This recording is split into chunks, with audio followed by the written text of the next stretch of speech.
أعوذ بالله من الشيطان الرجيم وبه نستعين وعليه نتوكل والصلاة والسلام على أشرف الأنبياء والمرسلين أما بعد. Mga magulang at mga kapatid sa panampalataya, Assalamu alaikum warahmatullahi wabarakatuh. Magandang araw po sa inyo lahat. At sa araw pong ito, inshallah, ang ating pag-usapan ay patungkol po sa solusyon ng relihiyong Islam patungkol sa pagsugpo ng kahirapan. Ano ang solusyon ng relihiyong Islam upang hindi lumaganap ang kahirapan?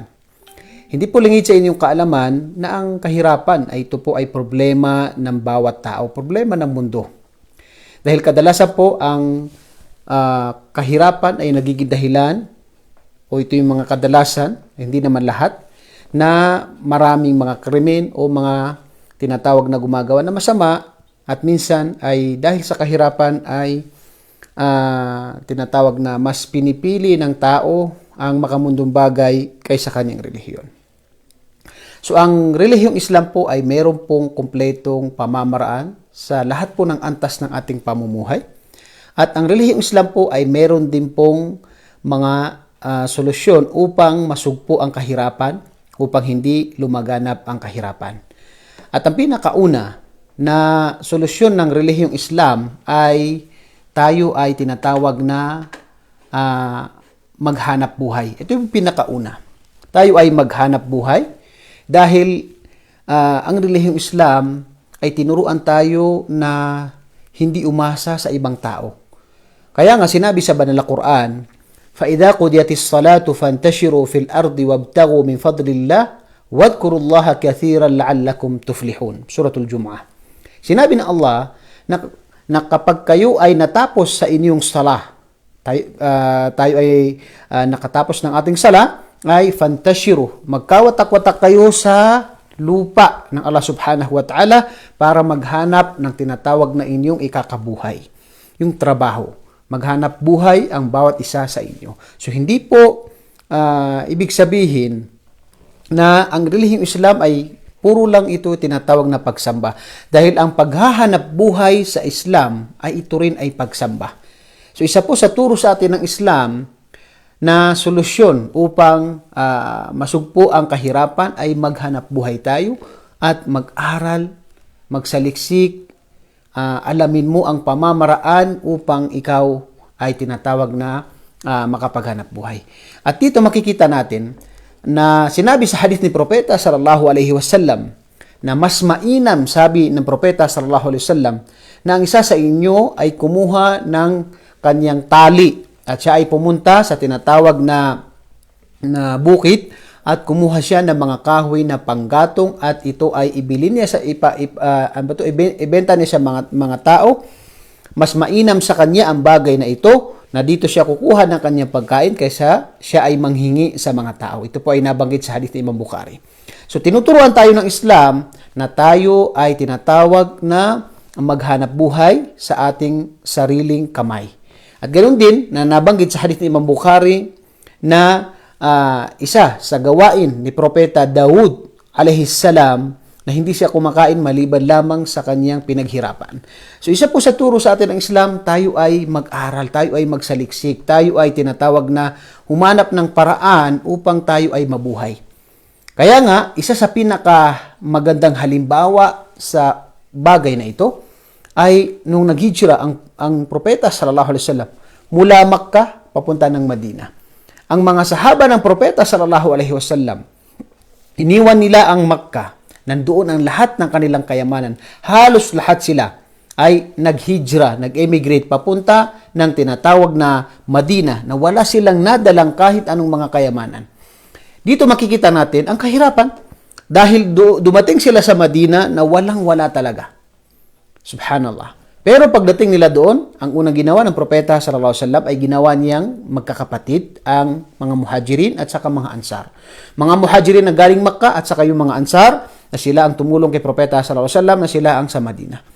At isa sa naikwento na naging magkapatid ay si Abdurrahman bin Auf at saka si Sa'ad ibn al-Rabi' na isang ansar at isang muhajir. Sila ay ginawang magkapatid ng Propeta sallallahu alaihi wasallam. Itong si Sa'ad Ibn Rabi', sinabi niya kay Abdurrahman bin Auf, ako ay may kayamanan, ito ay hahatiin ko. Ang bahay ko, ang lahat ng kayamanan ko, hahatiin ko. At ang hatiin ko sa atin. Yung isa sa iyo, yung isa sa akin. At kahit sabi niya itong mayroon akong 2 asawa, pumili ka sa kanila kung sino ang magugustuhan mo, hiwalayan ko para mapakasalan mo. Yun ang tinatawag na pagtulong ng mga ansar. Pagtulong ng mga ansar sa mga muhajirin. Pero ganun pa man, dito makikita natin ang isa sa mga turo ng Islam na tayo ay tumulong. At ang pinakaunang natin na tayo ay mag-aral, magsaliksik, humanap ng paraan na tayo ay maghanap ng trabaho. Dito makikita natin anong ginawa ni Abdurrahman bin Auf radiyallahu anhu. Kanyang sinabi na jazakallahu khair, barakallahu fik. Siya ay nagpasalamat kay Sa'ad at sinabi niya na biyayaan ka ni Allah subhanahu wa ta'ala. Hindi niya tinanggap ang offer na yun. Pero sinabi niya na ituro mo sa akin ang inyong palengke. Yung tinatawag na saan kayo nagtitinda, ituro mo sa akin para ako ay makapaghanap buhay. Nakita niyo yung ginawa ni Abdurrahman bin Auf? Si Abdurrahman bin Auf, nung ginawa niya itong tinatawag na bagay na ito, ay nabanggit na minsan nagkasalubong sila ng propeta sallallahu alaihi wasallam at tinanong niya si Abdurrahman bin Auf, ano ang ginawa mo? Ano nangyari sa iyo? Sinabi niya, ako po ay nagpakasal o propeta ng Allah. Sabi niya, binigay mo ng mahar? Sabi niya ay ginto. At nabanggit sa history na si Abdurrahman bin Auf ay isa sa pinaka mga mayayaman na mga sahaba. So dito, hindi ibig sabihin na tumulong ang mga ansar sila ay umasa sa mga ansar. Hindi po. Sila ay tinatawag na naghanap ng paraan para sila ay tinatawag na mabuhay sa sarili nilang kamay.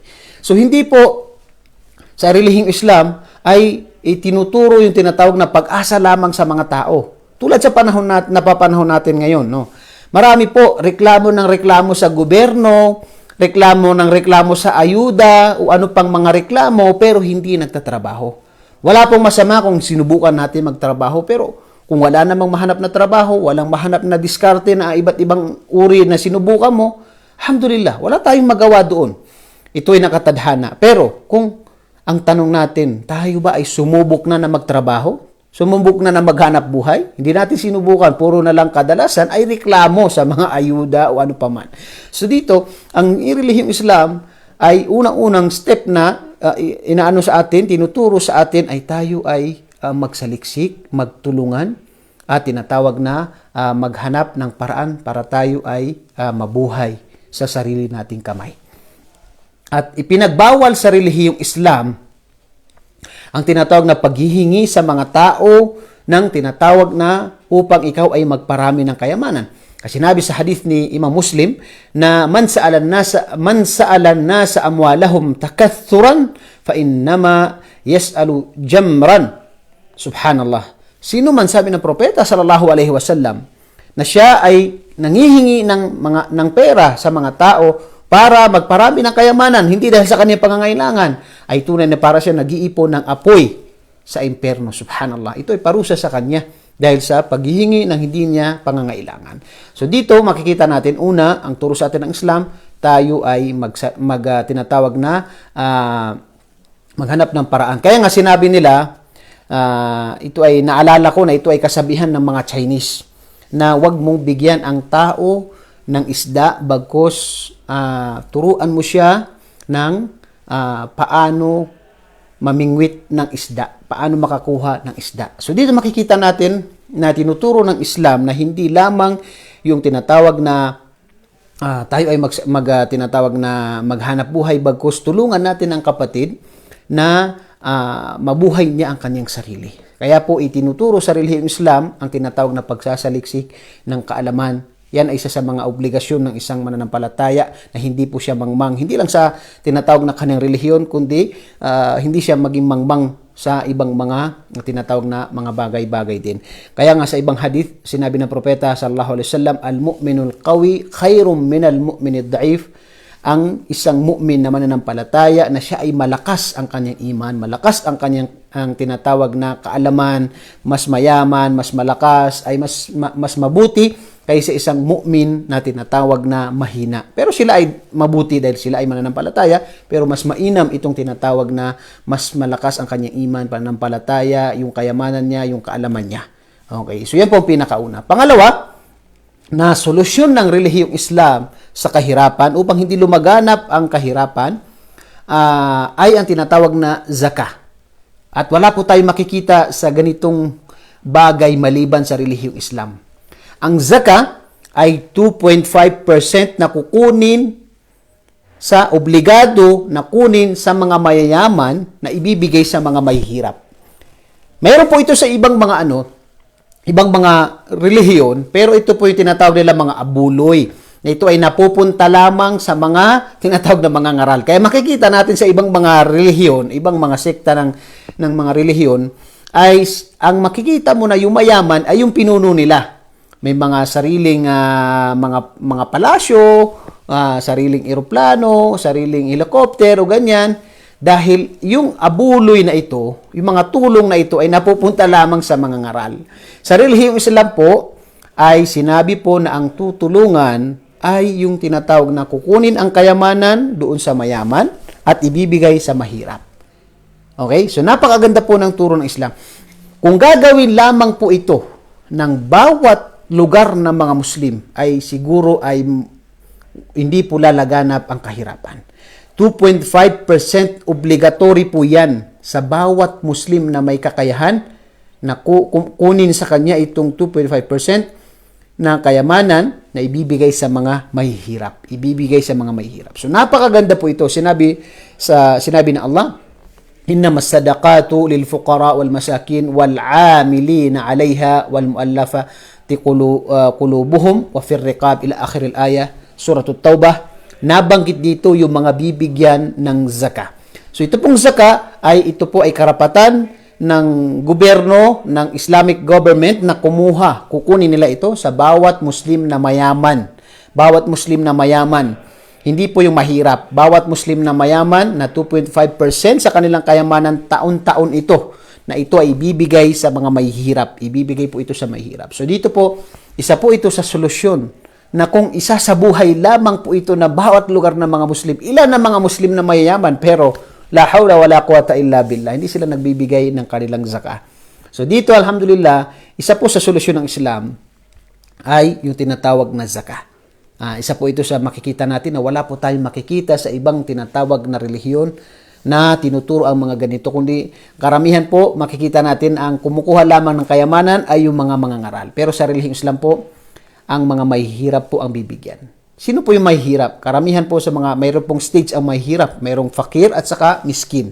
Ang fakir ay yung dukha na walang tinatawag na may pang-almusal, walang pang-tanghalian, at walang panghapunan. Ibig sabihin, nakukuha lang niya yung tinatawag na 1/3 ng kanyang pang-araw-araw na kailangan. Pero yung miskin ay nakukuha niya yung halos karamihan sa kanya tinatawag na pang-araw-araw na pamumuhay. Yan yung tinatawag na miskin. Halos lahat tayo ay karamihan ay mga miskin. Pero ang stage na pinakauna nangangailangan ay sila yung tinatawag na mga fukara, na sila yung may mga 1/3 lamang ang nakukuha nila o kalahati ang nakukuha nila sa kanilang pangangailangan sa pang-araw-araw. So ang tinatawag na zakah ay isa po ito sa solusyon ng tinatawag ng Islam sa kahirapan. Dahil marami po ito matutulungan kung isa sa buhay lamang po ito ng mga maraming mga Muslim. Kasama rin doon na solusyon ng Islam ay nag-uutos po ang relihiyong Islam sa pagbibigay ng kawang gawa. Hindi po iba po yung tinatawag na zakah. Magkaiba po yung kasi ang zakah ay obligatory po yan sa mayaman. Obligado po sa bawat mayaman na kada taon ay magbigay siya ng 2.5% mula sa kanyang kayamanan ibibigay sa mga mahihirap. Ito pong pangatlo ay ang Islam ay nag-utos po sa lahat ng mga Muslim na sila ay magbigay ng kawang gawa. Itong kawang gawa na ito ay optional. Pero napakalaki ang gantimpala na ibibigay ng Allah subhanahu wa ta'ala sa pagtulong sa kapwa. Ito yung tinatawag na mga kawang gawa na pagbibigay ng tulong sa kapwa. Sinabi ng Allah, وَمَا أَنْفَقْتُم مِّن شَيْءٍ فَهُوَ يُخْلِفُهُ وَهُوَ خَيْرُ الرَّازِقِينَ sa surah As-Saba, Sinabi ng Allah na wala kayong gagastusin maliban lamang sa ito ay papalitan sa inyo ng Allah subhanahu wa ta'ala dahil siya ang tunay na wa huwa khairur razikin, pinakamainam na nagbibigay ng biyaya. So makikita natin, wallahi al-azim, lahat po na experience ko, nakikita ko na mga tao na sila ay binigyan ng kayamanan ng Allah subhanahu wa ta'ala at sila ay tumutulong sa kapwa, sila ay nagbibigay ng mga kawang gawa, wala kang makikita sa kanila maliban sa nagiging maluwag ang kanilang pamumuhay, nagiging tinatawag na mas marami pa ang biyaya sa kanila ng Allah subhanahu wa ta'ala dahil yan po ang pangako ng Allah subhanahu wa ta'ala na sino man na nabibigay ng mga kawang gawa ay tunay na sila ay tinatawag na papalitan ito sa kanila ng Allah subhanahu wa ta'ala dito sa mundo at lalo-lalo na sa kabilang buhay. Kabilang din sa mga solusyon ng Islam sa kahirapan ay upang hindi lumagan na pagkahirapan ay pinagbawal una-una ang riba. Ano yung riba? Yung patubo at yung sugal at yung mga panloloko sa kapwa sa pagtitinda at yung mga korupsyon. Isa-isahin natin ito. Una, yung riba. Marami sa atin, bakit halimbawa magtitinda ka opening sa pag-aaral, ha? Sabi nga nila pasukan. Ngayon wala kang puhunan. Uutang ka ngayon kay Bombay. Umutang ka ng 10,000, babayaran mo ng 12,000, 13,000. So ngayon, anong napala mo doon? Yung kinita mo sa opening, sa pasukan, ay napunta lang sa Bombay na yon. So ito makikita natin na paano hindi lalaganap ang yung tinatawag, lalaganap yung kahirapan kung tinatawag na, imbis na tulungan mo ang kapwa mo, hindi ko ibig sabihin na kasi Bombay, business nila yan eh. Ang sa atin, sa kapwa mo, kapatid mo Muslim, sa kaibigan mo, kasi sa kamag-anak mo, sa tinatawag na mga kakilala mo na nangangailangan. Kaya lang din minsan nagiging phobia ng isang tao dahil nagpautang tapos hindi mabayaran. Kaya ugaliin ng isang tao na kapag siya ay nangako, siya ay nangutang, ay bayaran niya sa oras ng kanilang usapan. Kung hindi man kaya, sikapin mo na magpaliwanag at sikapin mo na mabayaran yung utang mo upang yung tiwala ng tao ay manatili. Dahil kapag nawala ang tiwala, yan naging dahilan na minsan may mga mayaman na hindi magpautang. Bakit? Meron siyang phobia. Nagpautang, napakaamo nung umutang, tapos pag maniningil na, galit yung sinisingil. So yan ang isa sa nagiging problema, no? Na marami, minsan mga kababayan, mag-anak mo, kaibigan mo, na hindi nagpautang, dahil yan sa nangutang. Yan ang nagiging problema. Tayo na nangutang, naging problema. Hindi tayo nagbayad ng utang na maaga, o kaya ay nangutang tayo, pero taunan nang hindi nabayaran. Yung iba kinalimutan, yung iba pinutol ng koneksyon. So nagiging phobia po ito ng isang taong may kakayahan na mag-utang na hindi na magbigay ng tinatawag na kayamanan.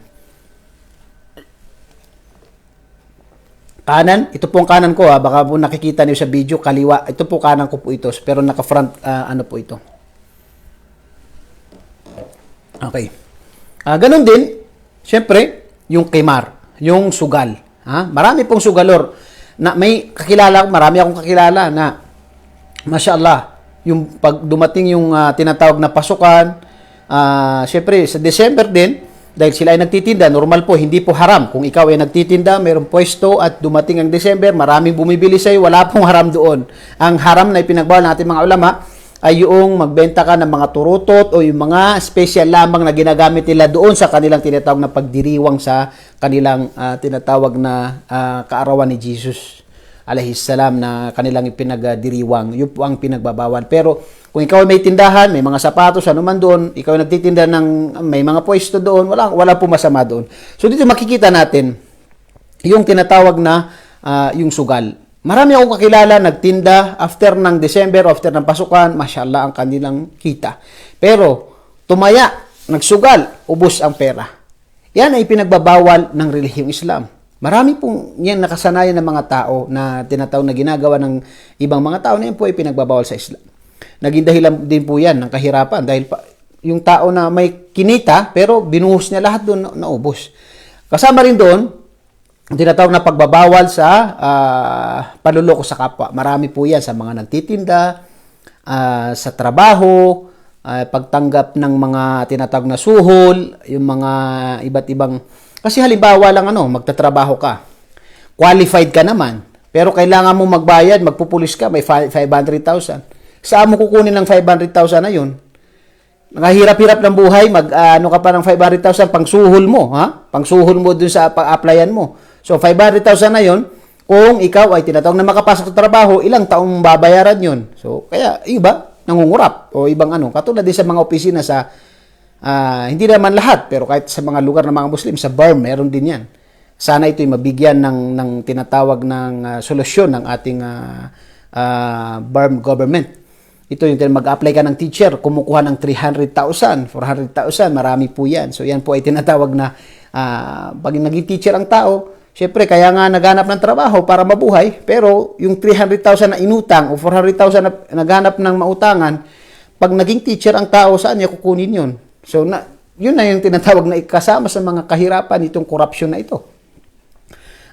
Yung marami mga suhol, ikaw magpapasok ka sa fire, ganun din. Halos lahat ng mga trabaho na mga government na karamihan ganyan, subhanallah.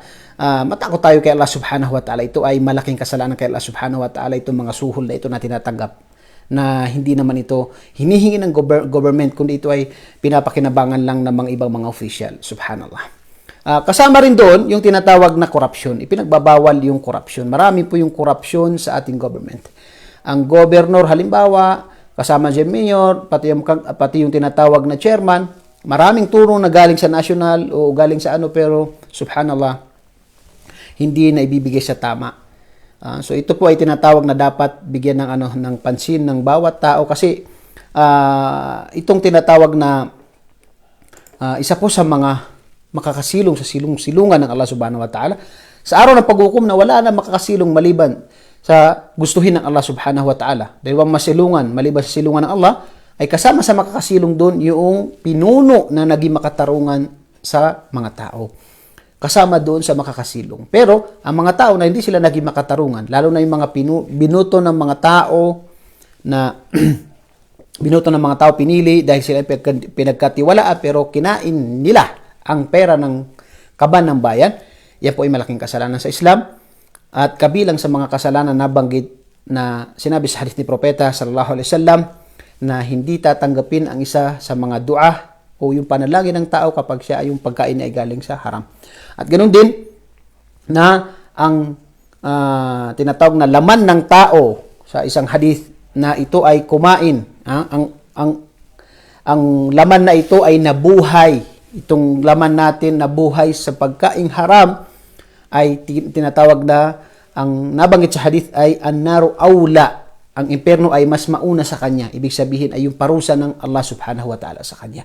So dapat tayong mag-ingat sa tinatawag na lahat ng uri ng corruption. Yan po ay pinagbawal sa Islam. At isa po ito sa pinakamalaking dahilan ng kahirapan itong corruption na ito na dapat natin bigyan ng solusyon. At ang Islam po ay meron pong solusyon. At nagbigay na po ng solusyon ang relihiyong Islam na tayo ay maging makatarungan, na tayo isipin natin yung tinatawag na karapatan ng mga tao. Napakarami pang mga binigay ng solusyon ng relihiyong Islam. Ito po ay nasa tao lamang kung ito ay isa sa buhay niya o hindi niya isa sa buhay. Kasama din po sa mga solusyon ng Islam ay yung pagsuporta mo, damayan mo ang mga nangangailangan. Yan po ang solusyon ng Islam sa kahirapan. Ay makikita natin yung kapitbahay na nangangailangan ay kailangan nating tulungan. Sinabi sa hadith ni Propeta sallallahu alaihi wasallam na itinama ni Sheikh Albani na kanina sinabi na laysa al-muslimu alladhi yashba'u wa yaju'u jaruhu. Hindi tunay na Muslim, ibig sabihin hindi kumpleto ang pagiging Muslim ng isang tao kapag siya ay busog na natulog at alam niyan ang kanyang kapitbahay ay nagugutom at meron siyang maitulong pero hindi na tinulungan. So isa po yan sa mga magandang turo ng relihiyong Islam, ang suportahan natin, damayan natin ang mga kapatid natin na nangangailangan.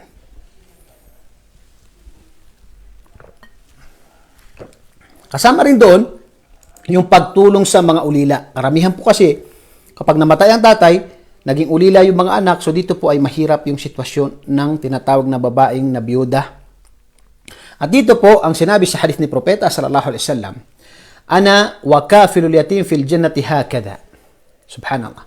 Ako, sabi ng Propeta sallallahu alaihi wasallam, at ang tumutulong sa ulila ay ganito sa araw ng paghukom. Ibig sabihin ay napakalapit kay Propeta sallallahu alaihi wasallam. Hindi man natin maabot ang Propeta sallallahu alaihi wasallam, pero tayo ay malapit kay Propeta sallallahu alaihi wasallam. Bakit? Dahil sa pagtulong natin sa tinatawag na mga ulila. Kasama rin sa mga solusyon na binigay ng Islam, yung kasama sa mga pagtulong ay yung pagtulong sa mga byuda at saka yung mga balo. Nabanggit sa hadith ni Propeta sallallahu alaihi wasallam, as-sa'i 'alal armalati wal miskin kal mujahid fi sabilillah aw kal qa'im.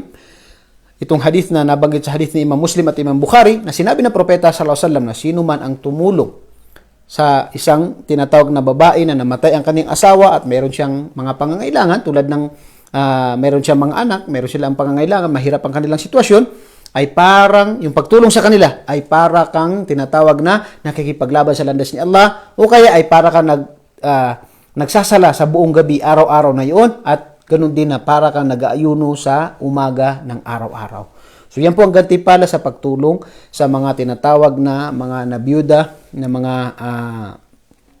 mga kababaihan. Yan po karamihan na dyan po lumalaganap yung tinatawag na kahirapan, mga ganyan. Lalo na minsan, kahit yung iwahiwalay sa asawa, minsan hindi na ginagastusan ng kanilang pamilya. Yan po ay kasalanan sa Islam. Kasama rin po sa ito yung pinakahuli na dapat nating alalahanin palagi, ay gawin natin yung makakatulong sa atin at tayo ay magtiwala kay Allah subhanahu wa ta'ala. At kasama rin doon ay maging makontento tayo sa binigay sa atin ng Allah subhanahu wa ta'ala.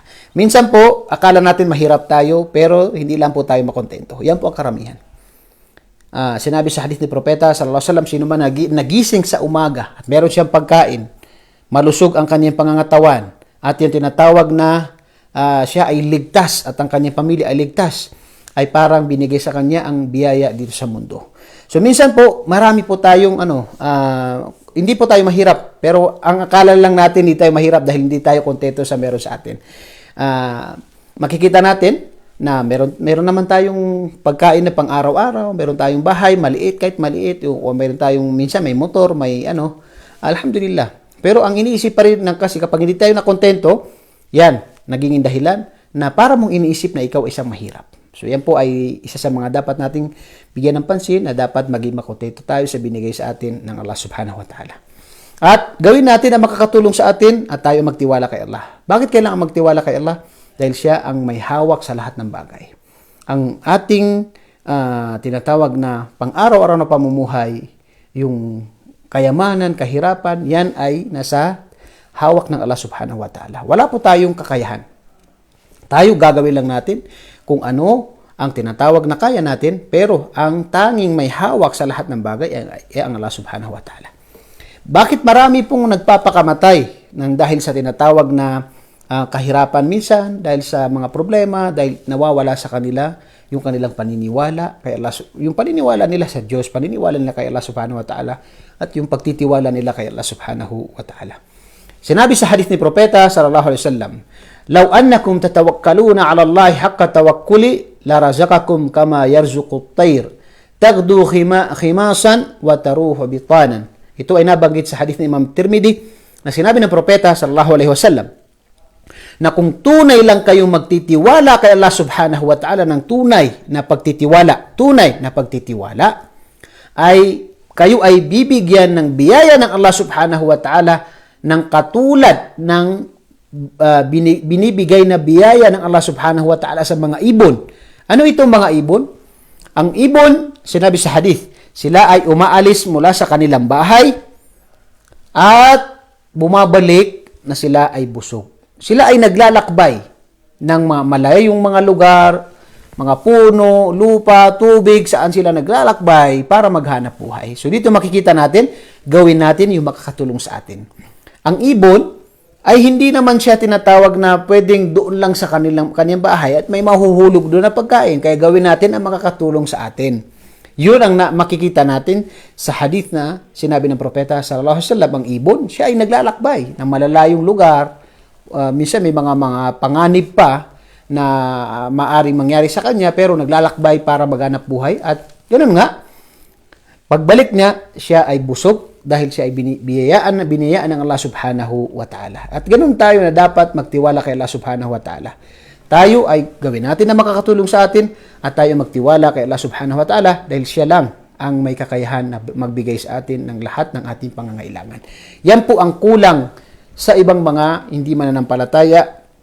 Kahit minsan may mayaman, minsan may mga pero halimbawa natanggal sa trabaho, halimbawa na walang kayamanan, nasunog, ano ba man, anong gagawin niya? Pinakahuling gagawin niya?